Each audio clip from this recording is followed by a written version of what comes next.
Kita sama-sama mau masuk untuk mendengarkan firman Tuhan. Mari persiapkan setiap kehidupan kita. Saya mau menyaksikan kebesaran Tuhan dan tema bulan ini, yaitu kita akan sama-sama bahas tentang mezbah yang harum. Boleh sama-sama buka di Roma 12 ayat yang pertama mengenai mezbah yang harum. Boleh pindah ke sebelah sini mungkin semuanya biar di satu area aja, biar sama-sama enak kita bahasnya. Oke. Ada mic satu lagi nggak ya Tante Lisbeth? Ada. Boleh. Hari ini nggak usah terlalu tegang, kita santai aja. Kita mau sama-sama aktif ya, kita mau sama-sama belajar tentang mezbah yang harum ya. Jadi mungkin nanti saya akan bertanya, menurut saudara-saudara sekalian yang ada di tempat ini, pendapatnya tentang ini apa gitu ya. Jadi hari ini akan lebih interaktif ya. Kita akan sama-sama bahas tentang mezbah yang harum. Boleh dibuka mungkin di Roma 12 ayat yang pertama. Saya bacakan Roma 12 ayat yang pertama ya. Karena itu saudara-saudara, demi kemurahan Allah aku menasihatkan kamu, supaya kamu mempersembahkan tubuhmu sebagai persembahan yang hidup, yang kudus dan yang berkenan kepada Allah. Itu adalah ibadahmu yang sejati. Ya. Tema bulan ini adalah mezbah yang harum. Mezbah itu apa sih? Mezbah itu adalah sebuah tempat korban yang dipersembahkan buat Tuhan. Ya. Mezbah juga bisa berbicara ketika kita meletakkan sesuatu yang sakit dalam kehidupan kita. Meletakkan atau membayar harga yang sangat mahal untuk seseorang yang kita kasihi. Itu namanya mezbah. Mezbah juga adalah tentang hubungan kita dengan Tuhan. Mezbah juga berarti tentang perjumpaan kita dengan Tuhan. Mezbah. Pertanyaannya, saudara, sudahkah kita mempunyai mezbah untuk Tuhan? Sudahkah kehidupan kita dijadikan sebuah mezbah buat Tuhan? Mezbah sekali lagi adalah hati dan hidup kita untuk mengenal pribadinya. Kita disiapkan untuk menjadi mempelai-mempelainya yang siap menyongsong kedatangannya yang kedua kali. Ya, kita mau sama-sama bahas. Hari ini kita mau belajar dari 3 tokoh Alkitab ya, satu-satu kita bahas. Yang pertama adalah mezbah ketaatan. Nah, boleh saya minta mungkin ada perwakilan yang bisa nggak usah malu-malu ya. Apa yang kita pertama kali muncul dalam benak kita tentang mezbah ketaatan? Boleh dong, ada yang berani nggak? Siapa? Mezbah ketaatan itu apa? Ada yang mungkin berani? Siapa yang berani? Ya udah dimulai dengan Tante Lisbeth. Tentang ketaatan mungkin Abraham yang mempersembahkan Ishak ya. Oke, kalau arti dari konteks ketaatannya menurut Tante Lisbeth kira-kira apa gitu mezbah ketaatan? Ketaatan itu sesuatu yang mungkin kita ada yang dikorbankan ya, artinya gimana ya? Ya taat itu nurut gitu. Nurut sama Tuhan. Oke ya. Yuk kita mau sama-sama bahas tentang mezbah ketaatan ini. Kita mau sama-sama belajar dari Nuh ya saudara-saudara sekalian. Boleh kita buka di Kejadian 6 ayat yang ke-9 ya. Bagaimana Nuh itu bisa mempunyai sebuah mezbah ketaatan sampai perkenanan Tuhan itu hadir seutuhnya dalam kehidupan dia ya. Kejadian 6 ayat 9 boleh dibuka. Udah? Oh, di sini. Oke. Inilah riwayat Nuh. Nuh adalah seorang yang benar dan tidak bercela di antara orang-orang sejamannya. Dan Nuh itu hidup bergaul dengan Allah. Ya, salah satu kuncinya sudah sangat jelas di sini. Ketika kita ingin mempunyai mezbah ketaatan dalam setiap kehidupan kita, kuncinya adalah bergaul dengan Allah. Bergaullah karib dengan Tuhan, biar hidup kita itu menjadi mezbah ketaatan di hadapan Tuhan. Ya, saya sudah sedikit merangkum apa aja sih yang Nuh lakukan ya. Kisah Nuh itu seperti apa? Yang pertama, Nuh itu membangun bahtera berapa tahun, saudara? 100 sampai 120 tahun loh. Bayangkan saudara, kita kasih sebuah kisah nyata aja ya. Mungkin seseorang hamba Tuhan memberikan sebuah nubuatan buat kehidupan kita. Suatu saat engkau akan menjadi sesuatu lah ya yang sangat hebat. Kita nunggu janji Tuhan 1 tahun, 2 tahun gak digenapi, imannya gugur atau enggak? Terkadang mungkin kita sudah mulai ragu ya, Tuhan kok gak jadi-jadi ya janjimu gitu. Tapi Nuh menunggu berapa lama saudara? 100 sampai 120 tahun. Dan yang lebih ajaib lagi adalah dikatakan di Kejadian 6 ayat yang ke-9, dikatakan Nuh adalah seorang yang benar dan tidak bercela loh. Di zamannya, bayangkan Tuhan melihat dari ratusan ribu manusia yang ada di muka bumi, lebih lah ya jutaan yang ada di muka bumi, dan dia menemukan salah satunya adalah Nuh, yaitu orang yang benar dan hidupnya tidak bercela. Saking taatnya Nuh sama Tuhan, mungkin selama 100 sampai 120 tahun dia membangun bahtera, mungkin kan pasti banyak yang nanya sama dia dong. Nuh kok gak jadi-jadi sih bahteranya? Nuh kapan air bahnya datang? Pasti ada yang namanya sebuah pertanyaan. Pasti ada yang namanya sebuah keraguan. Pasti ada yang namanya sebuah olok-olok dan ejekan. Tapi Nuh tetap memilih untuk percaya sama Tuhan. Kenapa? Karena dia bergaul karib dengan Allah. Kalau kita lihat saudara-saudara kalian di Alkitab, orang-orang yang hidupnya dipilih oleh Tuhan itu pasti ada tantangan yang harus dia lewati. Contohnya siapa? Ayub. Ayub itu kan adalah orang pilihan Tuhan, kesayangan Tuhan. Hidupnya gak mulus-mulus aja, betul ya? Dia menghadapi hal yang tidak enak. Bahkan mungkin menurut saya kalau itu dikasihkan bukan ke Ayub, ke siapa ya? Saya takut ada orangnya di sini nanti kalau salah nama. Si A aja misalnya, ya. Belum tentu dia kuat seperti Ayub gitu. Tetapi Tuhan memilih Ayub untuk sebuah tujuan yang ilahi.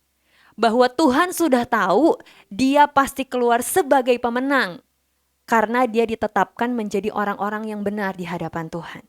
Saya punya sebuah kabar baik saudara.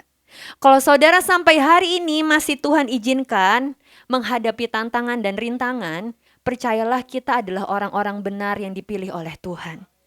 Dan Tuhan sedang berkata bahwa nak, kamu pasti keluar sebagai pemenang. Coba lihat di Alkitab saudara, Abraham. Abraham menghadapi tantangan enggak? Menghadapi. Tapi dia keluar sebagai pemenang. Ayub menghadapi tantangan enggak? Menghadapi. Tetapi dia keluar sebagai pemenang. Daniel menghadapi, tetapi dia keluar sebagai pemenang. Jadi percayalah kalau setiap saudara masih ada di dalam pergumulan, ada tantangan, percayalah kita akan keluar sebagai pemenang. Amin. Tetapi kuncinya bergaul kariblah dengan Tuhan. Karena semuanya itu ada dalam pilihan kehidupan kita masing-masing. Kalau kita tidak memilih jalan yang Tuhan tetapkan, masih menggunakan pikiran kita sendiri, ya belum tentu kita ditakdirkan menjadi seperti yang Tuhan tetapkan. Karena sekali lagi, dari dulu Pak Daniel selalu berkata manusia itu punya yang namanya free will, saudara. Setiap kita itu bebas memilih pilihan kehidupan kita. Tuhan memberikan kepada kita Roh Kudus untuk memimpin langkah kita. Tapi kalau kitanya aja bandel, gak mau dipimpin, gimana caranya kita bisa mencapai apa yang Tuhan mau? Makanya kenapa dari dulu Engkong Yusak selalu berdoa, paksakan rencanamu terjadi dalam kehidupanku. Untuk apa? Kita kok ngelihat dengan kasat mata manusia, itu pasti gak ada yang mampu.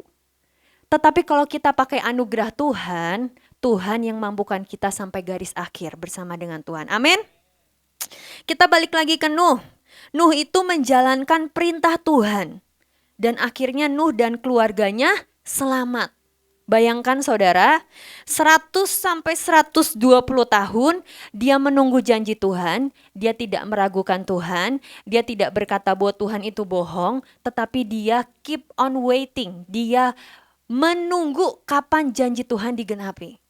Dan ketika air bah itu datang, satu keluarga Nuh selamat karena ada sebuah mezbah ketaatan yang Nuh naikkan di hadapan Tuhan.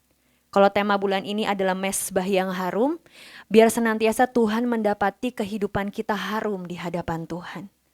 Senantiasa perkenanan Tuhan hadir buat setiap kehidupan kita. Dan Nuh itu mempunyai ketaatan yang panjang dan mahal harganya. Belum tentu orang-orang lain di luar sana mau membayar harganya semahal Nuh yang bayar kepada Tuhan. Dia itu hanya membangun bahtera dengan seisi keluarganya loh, betul ya? Dan menurut saya agak mustahil ya, maksudnya membangun sebuah perahu yang sangat besar hanya dengan seisi keluarganya gitu. Tetapi apa yang Nuh lakukan, Nuh tetap percaya dan bergantung sepenuhnya sama Tuhan. Kita mau sama-sama buka dari Kejadian 8 ayat yang ke-20. Kejadian 8 ayat yang ke-20 dikatakan, lalu Nuh mendirikan mezbah bagi Tuhan. Dari segala binatang yang tidak haram dan dari segala burung yang tidak haram, diambilnyalah beberapa ekor, lalu ia mempersembahkan korban bakaran di atas mezbah itu. Ayat yang ke-21, dikatakan ketika Tuhan mencium persembahan yang harum itu, berfirmanlah Tuhan dalam hatinya, aku takkan mengutuk bumi ini lagi karena manusia. Sekalipun yang ditimbulkan hatinya adalah jahat dari sejak kecilnya. Dan aku takkan membinasakan lagi segala yang hidup seperti yang telah kulakukan. Tahu gak saudara, berkat mezbah ketaatan Nuh, kita hari ini bisa mengangkat deklarasi perjanjian pelangi. Itu berkat dari sebuah mezbah ketaatan orang yang hidup bergaul karib dengan Tuhan. Bayangkan saudara, kalau tidak ada Nuh, Tuhan mungkin menyuruh Nuh tapi Nuh gak taat nih sama Tuhan. Disuruh bangun bahtera tapi dia gak mau bangun bahtera, dia bangunnya perahu kecil misalnya. Dan ujung-ujungnya gak ada binatang yang muat masuk ke dalam lah misalnya. Tiba-tiba air bah datang, mungkin Nuh tetap selamat mungkin. Tapi tidak ada yang dibawa sama Nuh. Sampai hari ini mungkin Tuhan tidak akan memberikan perjanjiannya. Ini perjanjiannya buat seluruh bumi dan dunia loh saudara. Karena sebuah mezbah ketaatan yang ditemukan dalam seseorang. Yang ajaib adalah sampai dikatakan di ayat 21, aku takkan mengutuk bumi ini lagi karena manusia. Bahkan sekalipun yang ditimbulkan hatinya adalah jahat dari sejak kecilnya, dan aku takkan membinasakan lagi segala yang hidup seperti yang telah kulakukan. Karena ketaatan seseorang, Tuhan sangat mencintai kehidupannya, perjanjian Tuhan turun buat seluruh dunia. Itu Nuh. Jadi mari di bulan ini kalau memang Tuhan sedang memberikan mezbah yang harum temanya buat setiap kehidupan kita, mari benar-benar tangkap dengan iman gitu. Karena Tuhan tuh kalau udah mengasihi seseorang gak main-main gitu intinya.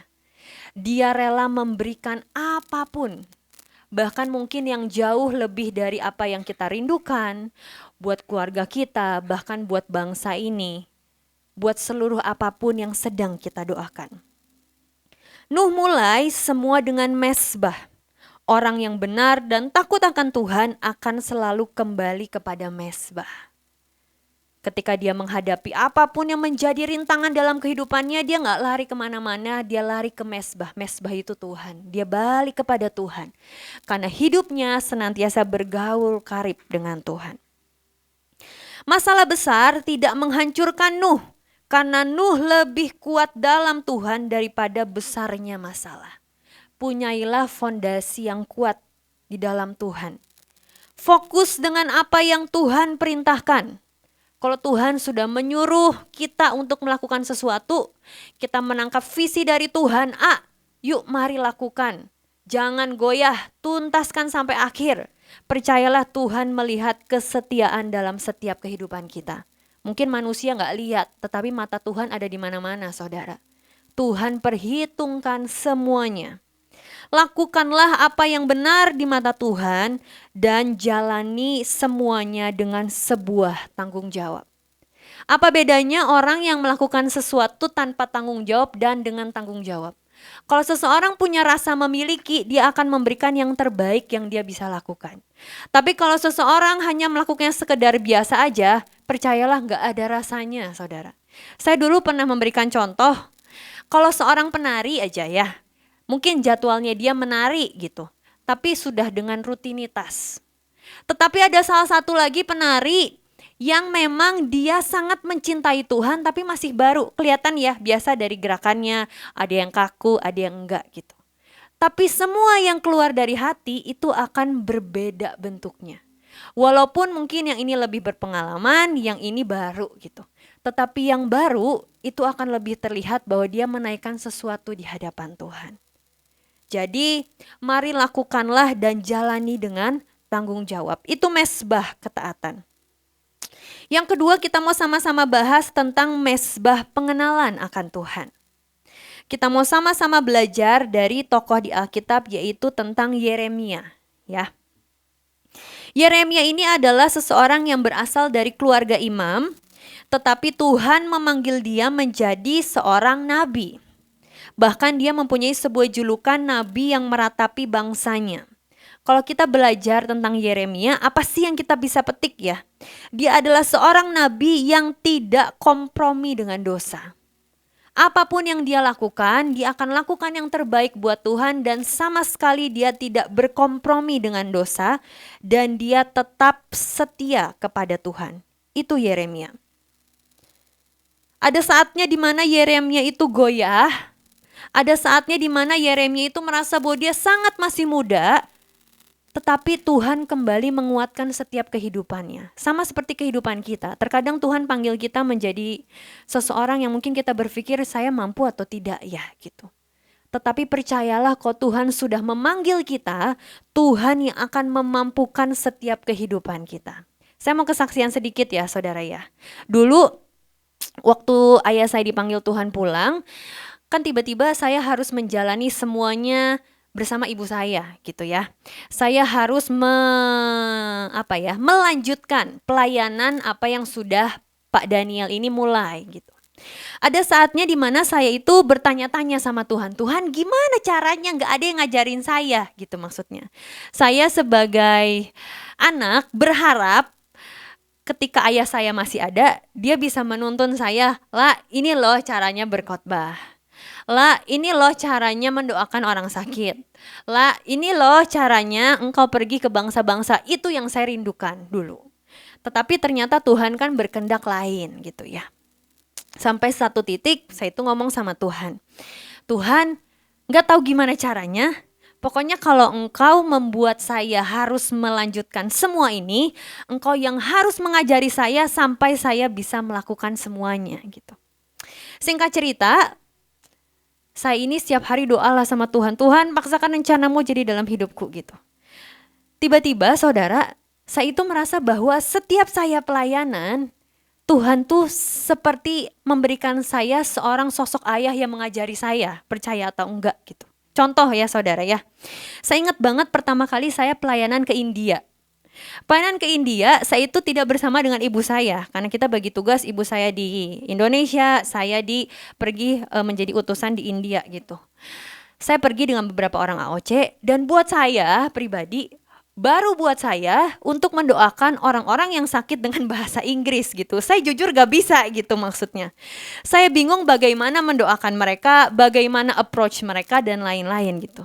Sampai satu titik saudara, ada seorang hamba Tuhan, saya lagi duduk, tiba-tiba dia narik tangan saya, dia ngomong, ayo sekarang kamu saya ajari bagaimana mendoakan orang dalam bahasa Inggris gitu. Dia benar-benar ajarin saya loh saudara, step by step. Dia berdiri di samping saya, dia tuntun saya cara mendoakan, sampai mujizat Tuhan terjadi dan itu disaksikan oleh jemaat-jemaat Tuhan gitu. Terus saya pulang hotel saudara, saya merenung, kok ada orang yang mau ngajarin saya ya gitu. Itu salah satunya. Yang kedua saudara, ke India lagi yang baru ini 2 tahun, mungkin tahun lalu deh kalau gak salah. Saya itu berpikir Tuhan gimana ya caranya ya berkhotbah bahasa Inggris di depan orang India gitu. Saya tuh gak bisa gitu. Cara memulainya gimana, cara ngomongnya gimana dan lain-lain. tiba-tiba itu di luar dari jadwal kami semuanya. Ada seseorang yang berkata bahwa ada satu gereja rindu untuk dilayani. Mereka ingin mempunyai api yang sama seperti doa pagi kalian di Indonesia. Padahal tuh saya harus jalan ke sana tuh sekitar 5 jam lah jauh. Singkat cerita, orang ini tuh ngomong sama saya gini, oke sekarang bukan kebaktian biasa tapi KKR ya gitu. Saya kaget sekaget-kagetnya. Saya itu kesana sama Cifemika, tahu ya, yang orang Bandung, ada penari juga. Dia juga nggak bisa bahasa Inggris, saya juga nggak pernah khotbah bahasa Inggris gitu ya. Kita pergi berdua ke sana berkelana 5 jam bersama dengan orang India yang nggak tahu, nggak kenal juga siapa gitu. Kita pergi ke sana, tiba-tiba dia sodorkan mic kepada saya, silahkan ibu berkhotbah dan mendoakan orang-orang yang mau didoakan gitu. Aduh, itu saya udah keringat dingin, saya udah takut banget, panik mendadak gitu kan. Tiba-tiba ada seorang hamba Tuhan lagi, dia datang kepada saya yang translate pastor katanya dari Indonesia. Pastor tidak usah takut, saya akan translate sentence by sentence, kalimat dengan kalimat gitu. Aduh Tuhan, ini gimana caranya, saya udah pusing dan lain-lain. Tetapi benar loh saudara, dituntun step by step. Kata per kata, akhirnya saya pakai Google Translate, saudara tahu ya, Google Translate. Saya dikasih waktu 30 menit. Dikasih tema, saya doa sama Tuhan, saya bikin semuanya, saya masukin Google Translate.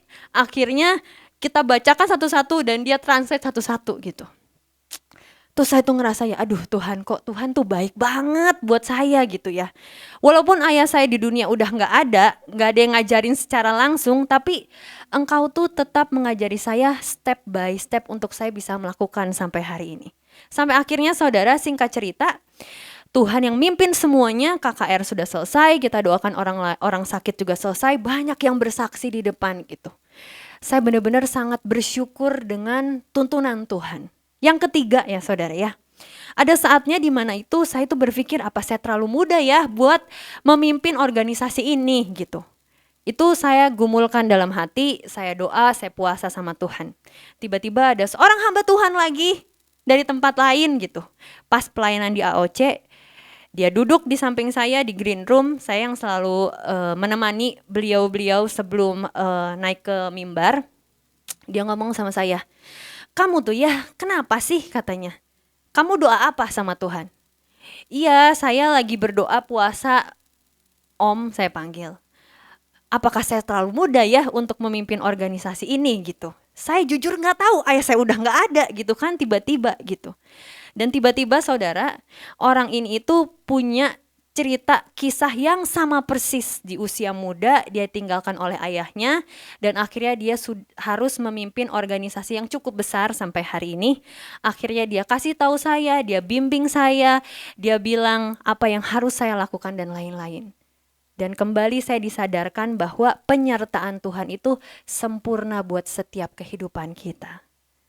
Walaupun mungkin deg-degannya ada banget, gak ada banget gitu. Tetapi penyertaan Tuhan sempurna buat setiap kita ya.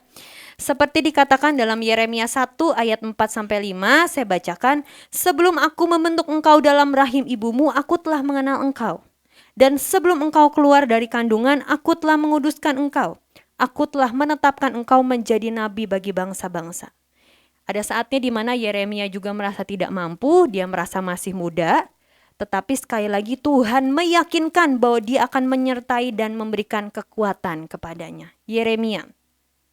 Tugas Yeremia berat gak saudara? Berat banget. Kalau kita sama-sama belajar di Alkitab, Yeremia itu mempunyai pengenalan akan Tuhan sangat-sangat luar biasa sampai apapun yang terjadi tidak akan menggoyahkan kehidupan dia. Dia tidak pernah meninggalkan Tuhan, dia tidak pernah berkata bahwa Tuhan selesai ya panggilan aku, bye, pergi gitu. Enggak.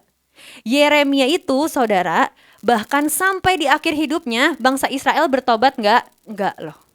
Dia bahkan melihat kejatuhan bangsa Israel tapi dia tidak meninggalkan Tuhan. Itu Yeremia. Apa yang dilakukan orang-orang sama Yeremia? Penganiayaan, penolakan, bahkan ancaman pembunuhan. Bahkan yang lebih parah, gulungan kitabnya dibakar loh sama orang-orang. Seorang penginjil, seorang pengkhotbah, kuncinya itu kan adalah Alkitab ya, betul ya. Kalau sampai Alkitab gulungannya jadi bakar, berarti kan senjatanya dia tuh kan gak ada gitu. Tapi apakah itu menyudutkan dia untuk tidak menyelesaikan destiny? Enggak loh. Yeremia tuntaskan sampai akhir. Tapi kuncinya adalah apa? Dia mempunyai pengenalan yang dalam akan Tuhan.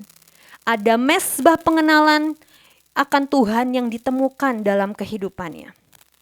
Saya ambil kutip sedikit dari Yeremia 20 ayat yang ke-9. Tetapi apabila aku berpikir aku tidak mau mengingat dia dan tidak mau mengucapkan firman lagi demi namanya, maka dalam hatiku ada sesuatu yang seperti api yang menyala-nyala. Terkurung dalam tulang-tulangku, aku berlelah-lelah untuk menahannya tetapi aku tidak sanggup. Bayangin saudara, Yeremia itu ada saatnya dia ragu, ada saatnya dia sudah lelah, ada saatnya dia ingin meninggalkan semuanya, tetapi ketika dia mau meninggalkan semuanya, ada api cinta Tuhan yang tidak pernah padam dalam kehidupannya. Itu buah dari mesbah pengenalan akan Tuhan. Makanya mesbah pengenalan akan Tuhan itu sangat penting buat setiap kehidupan kita. Ini berbicara tentang firman Tuhan sih sebenarnya saudara. Seberapa banyak kehidupan kita mengerti firman Tuhan, seberapa banyak kehidupan kita membaca firman, itu balik lagi dalam kehidupan kita masing-masing. Boleh saya tahu siapa yang baca firman setiap hari? Siapa yang belum baca firman setiap hari? Mulai sekarang harus membaca firman setiap hari ya. Apalagi yang udah pelayanan nih maksudnya. Karena bagaimanapun kita kan adalah saluran. Kalau kita nggak punya saluran yang bersih, bagaimana kita bisa menjadi kepanjangan tangan Tuhan? Jadi mulai sekarang, yang belum baca firman, ayo mulai baca firman. Biar mesbah pengenalan akan Tuhan itu ada buat setiap kehidupan kita. Apapun yang terjadi, tidak akan membuat kehidupan kita goyah lah. Mesbah pengenalan akan Tuhan itu prosesnya apa aja? Yang pertama harus ada penundukan diri dalam setiap kehidupan kita. Yang kedua harus keluar dari zona nyaman kehidupan kita. Hidupnya Yeremia tuh sama sekali tidak nyaman. Setiap dia pergi kemanapun dia ditolak, bahkan dia dimasukin ke dalam sumur. Dia pergi kemanapun hidupnya tertolak. Tetapi itu tidak menghentikan cinta dia sama Tuhan. Yang ketiga, tetap percaya. Dan yang keempat adalah menyerah total. Biar kehendak Tuhan yang terjadi buat setiap kehidupan kita. Mesbah yang terakhir adalah mesbah penyembahan, saudara. Siapakah tokohnya? Mesbah penyembahan tokohnya adalah Abraham. Dia adalah tokoh yang akan kita sama-sama belajar tentang mesbah penyembahan. Mesbah penyembahan adalah tempat di mana kita memilih memuliakan Tuhan, bukan karena keadaan kita baik, tetapi karena Tuhan layak untuk disembah. Ayatnya di mana? Di Kejadian 22 ayat yang kedua.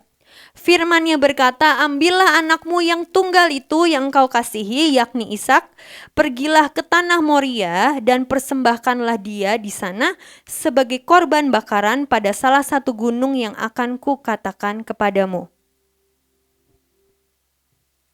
Abraham itu menunggu Ishak berapa tahun saudara? 25 tahun. Nuh lebih hebat ya, lebih jauh ya. Nuh nunggu janji Tuhan 100 sampai 120 tahun. Abraham menunggu janji Tuhan 25 tahun. Bahkan Ishak adalah sebuah anak perjanjian. Tetapi karena dia ada mesbah penyembahan kehidupannya, dia memilih untuk mengesampingkan kedagingannya dan tetap memberikan yang terbaik buat Tuhan.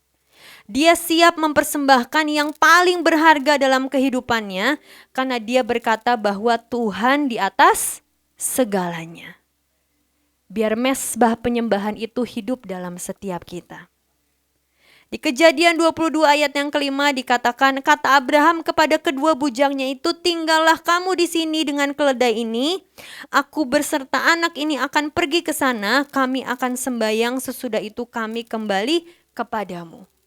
Karena ada sebuah mesbah penyembahan yang dia naikkan di hadapan Tuhan, imannya pun muncul dalam kehidupannya. Dia sudah berkata dengan iman loh, dikatakan, aku beserta anak ini akan pergi ke sana, kami akan sembahyang, sesudah itu kami kembali kepadamu. Bukan aku kembali kepadamu loh. Dia katakan, kami kembali kepadamu. Penyembahan adalah keputusan untuk tetap taat dan percaya bahkan saat keadaan paling berat terjadi dalam setiap kehidupan kita. Saya sungguh berdoa saudara, jangan sampai ada yang ketinggalan di akhir-akhir ini. Mari katrol iman kita di hadapan Tuhan. Saya kemarin ketemu sama orang, kemarin siang saya ketemu sama orang, kita sempat bahas kehidupan lah, evaluasi dan lain-lain. Terus orang ini cuma nyeletuk, tapi itu mengena sih buat hidup saya. Aneh ya, kata dia. Sudah di akhir-akhir zaman, katanya, sudah waktu akhir-akhir, kenapa ya orang-orang malahan memilih untuk menjadi aneh, katanya gitu. Terkadang kan kita sekarang sibuk dengan kehidupan kita masing-masing gitu. Berkali-kali hamba Tuhan sudah berkata bahwa masa yang akan dihadapi bukan masa yang semakin mudah loh gitu. Banyak hal yang harus kita doakan. Banyak hal yang harus kita gumulkan. Kehidupan kita harus semakin dipereratlah di dalam Tuhan. Jangan semakin longgar gitu. Tetapi apa yang kita lihat, tidak semua orang memilih ke arah yang sana. Banyak orang yang semakin sibuk dengan urusannya masing-masing. Banyak orang yang tadinya menggebu-gebu sama Tuhan, sekarang prioritasnya juga berubah. Itu kan menjadi kehidupan kita dan pilihan kita masing-masing. Kalau saudara ikut acara di Sion, ada yang ikut acara di Sion? Ibu Nani kan dengan jelas berkata bahwa temanya adalah glow in the dark, betul ya?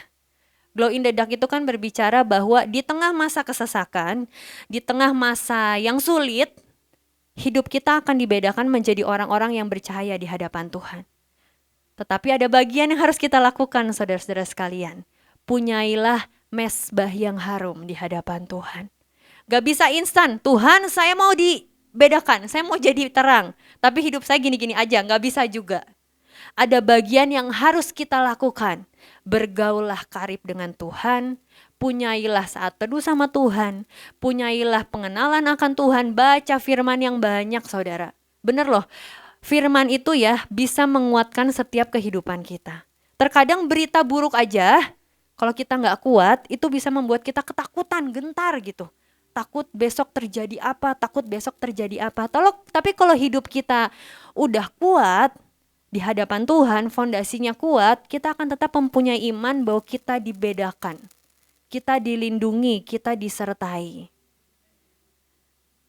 Saya itu baru belajar, saya mau tutup dengan ini. Saya itu baru belajar sama salah satu anak di Bandung tentang perjanjian minyak dan anggur, saudara. Tahu nggak artinya apa? Itu tuh artinya glow in the dark, arti perjanjian minyak dan anggur itu. Kan dikatakan, ya kita sama-sama buka ya sebelum akhir ya. Saya bahas sedikit aja. Wahyu 6 ayat 6 bentar. Nah, dikatakan gini, dan aku mendengar seperti ada suara di tengah-tengah keempat makhluk itu berkata, secupak gandum sedinar dan 3 cupak jelai sedinar. Tetapi janganlah rusakkan minyak dan anggur itu. Betul ya? Ini itu adalah sebuah nubuatan yang akan terjadi di masa yang akan datang. Kan kalau kita baca di Wahyu ada 4 kuda, betul? Ada warna putih, ada warna hitam, merah dan hijau ya, kalau nggak salah ya, betul. Ini itu berbicara tentang kuda hitam, saudara. Ini Wahyu 6 ayat 6 ini. Masa krisis, masa ekonomi, pokoknya tergoncang semuanya. Sampai dikatakan secupak gandum sedinar. Secupak gandum sedinar. Jadi orang zaman dulu di bangsa Romawi itu, satu hari itu orang dibayar, satu hari itu dibayar 1 dinar. Tapi bayangkan dikatakan secupak gandum. Yang harusnya itu 1 dinar bisa dapat 12 gandum. Ini dihargai 1 cupak itu 1 dinar. Seharga gaji 1 orang. Berarti kan inflasinya udah naiknya bisa 1000% loh, bayangin. Mungkin yang tadinya harganya contohlah beras lah ya, kalau kita sekarang. Mungkin contoh harganya beras misalnya 15.000 per kilo misalnya. Itu naik 1000%, bayangkan berapa saudara? 150.000 loh. Akan ada masa seperti itu. Dan ini tuh kita sudah dapatkan dari berapa tahun yang lalu. Bayangkan berapa tahun Pak Daniel? 2019. Jadi tidak ada yang mustahil gitu. Maksudnya Tuhan tuh sudah mempersiapkan kita, minta perjanjian Tuhan untuk kita tuh dibedakan. Makanya berkali-kali saya bilang doa pagi tuh jangan main-main gitu.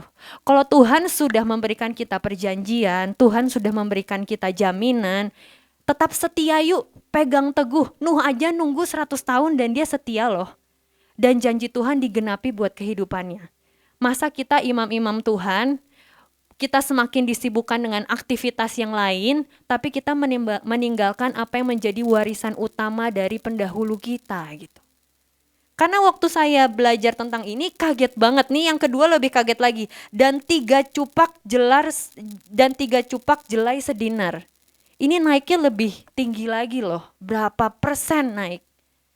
Bayangkan yang seharinya, contohlah dulu di bangsa Romawi itu, satu hari itu dia misalnya dapat upah 1 dinar bisa menghidupi keluarganya. Dia bisa beli untuk seminggu, keluarganya hidup. Tetapi dikatakan di sini dia secupak gandum sedinar, dia cuma bisa hidup untuk 1 hari loh, bayangkan. Ini kan ngomongin tentang masa-masa krisis ekonomi yang akan datang.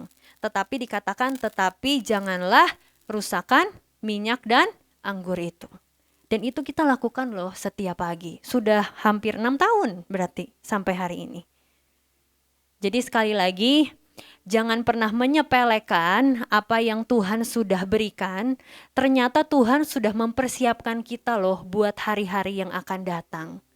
Jadi mulai besok nih doa pagi, jangan sambil ngantuk-ngantuk cuman begini aja ya saudara-saudara ya. Dibuka matanya, diaminkan benar-benar bahwa kita dan keluarga kita itu diluputkan. Kita dan keluarga kita dan Indonesia disertai Tuhan, dilindungi, ada rekayasa Tuhan yang terjadi. Kalau memang harus terjadi juga, terjadi minimalisir dan ada belas kasihan Tuhan yang terjadi buat setiap kita. Jadi sekali lagi barisan imam Tuhan di tempat ini, ayo semangat, never give up. Berikan yang terbaik buat Tuhan, jangan kendor. Justru di hari-hari ini kita harus semakin mengencangkan ikat pinggang kita ya saudara-saudara sekalian. Karena kita sudah Tuhan berikan hati untuk berdoa bagi bangsa Indonesia. Ya udah itu aja, yuk kita sama-sama bangkit berdiri.